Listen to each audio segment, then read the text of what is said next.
আমি একজন মুসলমান, আমার সন্তান ইহুদির গাছের খেজুর খাবে, ওই মরে যাক, কিন্তু ইহুদির গাছের খেজুর খাবে, এটা আমি সহ্য করতে পারি না।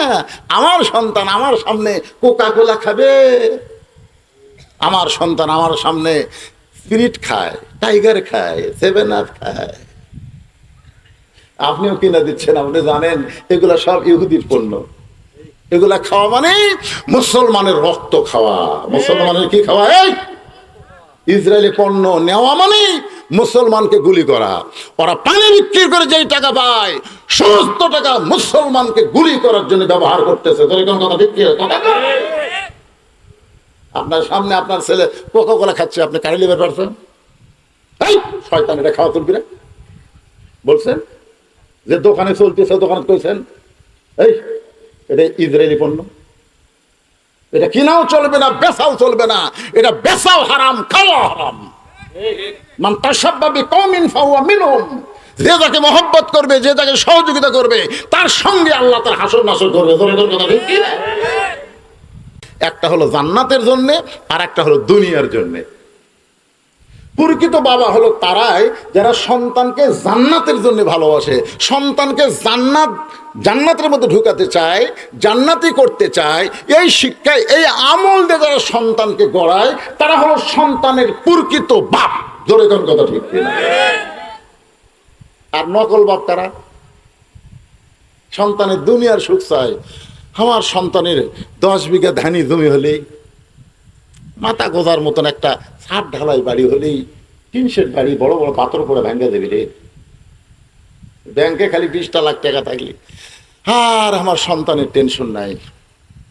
চা খাওয়ার কয় আমার এক সন্তান আমেরিকাতে, ভাই কি গরম যাইতে সেটা, ভাই আমার তরফ থেকে 1 কাপ খা ভাই, আমেরিকাতে তোর বেটা।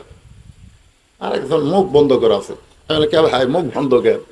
বলে ওই আমেরিকার বাপে শুনতেছি, শালা ফাটা বেটাকে আমেরিকার পেটাতে গরম মাথা। আমার বেটা সৌদি আরব আছে, আমি একবারও করছি না। ওই জানে আমেরিকার মুসলমান গেলেও বেঈমান হতে পারে, আর সৌদি আরবে বেনামাজি গেলে নামাজি হতে পারে। জোরে কোন কথা ঠিক কিনা? তুমি প্রকৃত বাপ তখনই হবা যখন তোমার সন্তান সৌদি আরবে থাকবে, আমেরিকা তোমার বেটা থাকে, লন্ডনে তোমার বেটা থাকে, তুমি ভেজাল বাপ। ভেজাল বাপ। গ্রামে হাফিজি মাদ্রাসা আছে, প্রাইমারি আছে, ওই বাচ্চা প্রাইমারি ভর্তি করে দিয়ে কহেন বাপ, তুই ভেজাল বাপ। ধরে কোন কি বাপ? তুই বাচ্চার হাতে আগডম বাগডম ঘোরাডম সাথে ঢাকঢোল ঘাদর বাজে এই মিথ্যা শিক্ষার ব্যাগ তুলে দিছিস, তুই ভেজাল। আসল বাপ হলো যালিকাল কিতাবুল রাইবা হুদাল লিল মুত্তাকিন, সত্য শিক্ষার কোরআন যে সন্তান হাতে তুলে দিয়েছে, যেই কিতাব পড়তে গেলে লা ইয়ামুসসুহু ইল্লাল মুতাহহারুন, যতক্ষণ পবিত্র না হওয়া ততক্ষণ পর্যন্ত আল্লাহর কিতাব ধরা যাবে না। এই সত্য শিক্ষা, পবিত্র শিক্ষা যে সন্তানকে বাবা যে সন্তানকে দিল, সেটা হলো আসল বাপ। সন্তানকে ফটকা দেয় না, ঈদের দিনে ফজরের নামাজ জামাতে নিয়ে যায়। জোরে কোন কথা, কথা বল না। 7 বছরের 6 বছরের বাচ্চাকে বাবা মসজিদে নিয়ে গেছে, আর কতগুলা বাপ শালা ফজরের নামাজে নিয়ে যায়নি, ঈদের মাঠত দিয়ে গেছে, চাপাত খালি জুতে দেবে। আছে না নাই? অনেক লোক ঈদুল ফিতরের ঈদগাহের ময়দানে ঈদের নামাজ পড়লো, খুঁজলে দেখেন ওই শয়তান ফজরের নামাজ পড়েনি। খুঁজলে দেখেন, তুমি বেটা ফজরের নামাজ না পড়ে ঈদের মাঠে গিয়ে নামাজ পড়তেছো, তোমার মতন বড় গাদ্দার, বড় জালেম বাংলার জমিন আর নাই। জোরে কোন কথা ঠিক কিনা? সবচাইতে বড় জালেম ফজরের সময় ঘুম পাড়ছে, ঈদের মাঠে নামাজ পড়ে গেছে। আর কতগুলা রোজাই রাখেনি। আর যারা মোশান ভাই ওই হুজুরের সাথে মোলাকাত করে 500 টাকা দেয়, হুজুর 500 টাকা দেয়, আল্লাহ জান্নাত দিও, শালা একটা বছর রোজা করেনি। হুজুরের হাতে 500 টাকা দিলি জান্নাত। মন খারাপ করতেছেন? নিজের চোখে দেখা জিনিস ভাইজান। আপনার সন্তানকে ফজরের নামাজে নিয়ে যান, আপনি আসল বাপ আর ভেজাল বাপ। তালহা বলতেছে, রাসূলুল্লাহ আমি আমার সন্তানকে এত ভালোবাসি, এই ভালোবাসার কারণ রশি দিয়া আমার সন্তানকে খুঁটির সঙ্গে বেঁধে রাখছি, কারণ আমি চাই আমার সন্তানকে আল্লাহ জান্নাত দে। রাসূল বলে, তালহা রশিদে মাসুম বাচ্চাকে বেঁধে রাখা জান্নাত পাওয়া কেমনে বলো? তালহা বলে, হুজুর এই যে আমার বাড়ির দরজার সামনে একটা খেজুর গাছ দেখতেছেন, এই খেজুরের গুলো পাক ধরেছে, এখন রাতের বাতাসে ওই গাছের পাকা খেজুরগুলো টপ টপ করে গাছের গোড়ায় পড়ে যায়। এই গাছের মালিক হলো একজন ইহুদি। এই গাছের মালিককে ইহুদি, কিন্তু আমার দরজা এই পাকা খেজুরগুলো পড়িছে, আমার বাচ্চার পেটে ক্ষুধা। এখন ক্ষুধার জ্বালায় ঘুম থেকে উঠে ইহুদির গাছের যদি খেজুর খাই, আমি এদিকে ফজরের নামাজ পড়তেছি, আমার ছেলে ইহুদির গাছের খেজুর খাচ্ছে। 400 বছরের পুরাতন বাবরি মসজিদ ভাঙ্গা এই শালারা নাম মন্দির বানালো। ভারতে মন্দির বানানোর জায়গা নাই? জোরে কোন জায়গা আছে না নাই? তো অন্য ফাঁকা জায়গাত মন্দির না বানায়া মসজিদ ভাঙ্গা মন্দির বানায় প্রমাণ করে দিল। আর যাই হোক, হিন্দুরা মুসলমানকে সহ্য করতে পারে না। জোরে কোন কথা ঠিক না? সেই ভারতের স্টার জলসা জি বাংলা মুসলমানের ঘরের মধ্যে চলতে দেওয়া যাবে? যে বউ জি বাংলা স্টার জলসা দেখবে তাকে বুঝাই দিবেন বাবরি মসজিদ ভাঙ্গার কথা বলে। এর পরেও যদি স্টার জলসা জি বাংলা দেখবার চায়, দরকার হলে বউ পরিবর্তন করবেন, কিন্তু ভারতের চ্যানেল বাংলার মুসলমানের ঘরে চলতে দেওয়া যাবে না। আর কথা কয় না? হ্যাঁ, কি হলো? জ্বলতিছে? আমি বাংলাদেশের বহু পুরুষকে বলছি কেমন স্টার জলসা জি বাংলা কেমন, ওরা বলে হুজুরটা মেয়েকের চ্যানেল, হুজুর আমরা কোনোদিন দেখি না। মানে এমন ভাবে নাটক সেট করছে, একটা মরদ মানুষকে ভালো লাগবে না। মরদ মানুষ যদি দেখবারও চাই, 2-4 মিনিট দেখে দেখা যাবে। যদি কোনো পুরুষ মানুষ দেখে, বুঝবেন এই পুরুষ না, ওই গোপনে হিজড়া হয়ে গেছে। ধরে এখন কি আছে, ভারতের চ্যানেল কোনো মরদ মানুষ দেখে না, যদি কেউ দেখে বুঝবেন হিজড়া। ওটা মেয়ে মানুষের জন্য বানানো হয়েছে। শাশুড়ি বেটার বউয়ের সাথে কিভাবে গন্ডগোল হবে, দেওয়ার সাথে ভাবি কি করে প্রেম করবি, এইগুলা বিষয় নিয়ে, আর মাঝে মধ্যে সিঁদুর দিয়া লট ঠালিশ করে ঠোঁট পালিশ লাখ পালিশ সব করে একেবারে মুসলমানের ঘরের মধ্যে হিন্দুকের পূজার প্রতি লোকের বাজবি। ভারতের কোনো কিছু মুসলমানেরা গ্রহণ করবে না, কারণ ওরা বাবরি মসজিদ ভাঙছে। মসজিদ গোড়া কি করবেন? সেই মসজিদ যদি হিন্দুরা ভাঙ্গা দেয়, মুসলমানের কলজাতে আগুন লাগছে। ধরে কথা কন না কেন?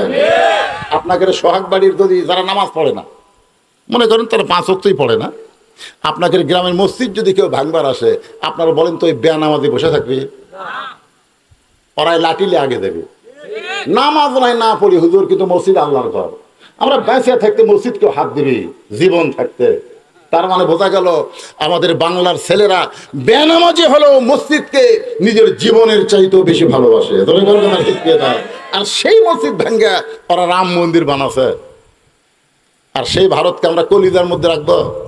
কথা কন না কেন? ভারতকে বয়কট ঘোষণা করতে হবে। ধরে কোন ঠিক? আল্লাহর বান্দার একটু মনোযোগ দেন।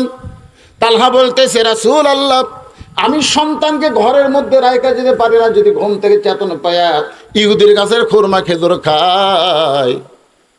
আমি কি করলাম? আমার সন্তানকে আমি কোলে নিলাম, আমার সন্তানকে আমি কোলে নিলাম, কোলে নিয়ে আমি রওনা দিলাম যে আমি আমার সন্তানকে কাছে রাইখে আমি নামাজ পড়বো। কিন্তু রাস্তার মাঝখানে যাইতে আমার মন বলতেছে, তোর সন্তান ছোট মানুষ, এই তো নামাজের গুরুত্ব বুঝবি না, যদি নামাজ শুরু করে দিলে ও যদি নামাজের ক্ষতি করে। চিন্তা করলে এটাও তো ঠিক, রাসূল বলেছেন 6 বছর 7 বছর থেকে নামাজের তালিম দাও। আর আমার বাচ্চার বয়স কেবল 5 বছর, এর তো 7 বছর বয়স হয়নি, এক নামাজের তালিম দেওয়ারই বয়স হয়নি। তাহলে এই 5 বছরের বাচ্চাকে আমি যদি নিয়ে যাই আর যদি নামাজের ক্ষতি করে, তাহলে রাসূল আমাকে গালি দেবে। বাড়িতে রাখতে পারি না, চেতন হয়ে যদি খেজুর খায়, আর নিয়েও যাওয়ার পারি না যদি আমাদের নামাজ নষ্ট করে দেয়। এই জন্য আমার ঘুমন্ত ছেলেকে চেতন করে রশিদে খুঁটির মধ্যে বেঁধে রাখছি। ফজরের নামাজ পড়ার পরে আমি এসে গর্তের মধ্যে আমার বউকে কাপড় দিলাম। আমার বউ নামাজ শেষ করে গর্তের মধ্যে নামলো, আমি সেই পোশাক পরে আপনার জন্য দরজা খুললাম। এখনো পর্যন্ত আমার ছেলের বাঁধন খুলতে পারি নাই। রাসূল বললেন, তালহা কি যদি মনে না করো, আমি তোমার বাড়ির মধ্যে একটু ঢুকতে চাই। তালহা বলে, রাসূলুল্লাহ আমার তরফ থেকে কিন্তু আপত্তি নাই, বরং আমার ভাগ্য এত ভালো, আপনার কদম আমার বাড়ির ভিতরে।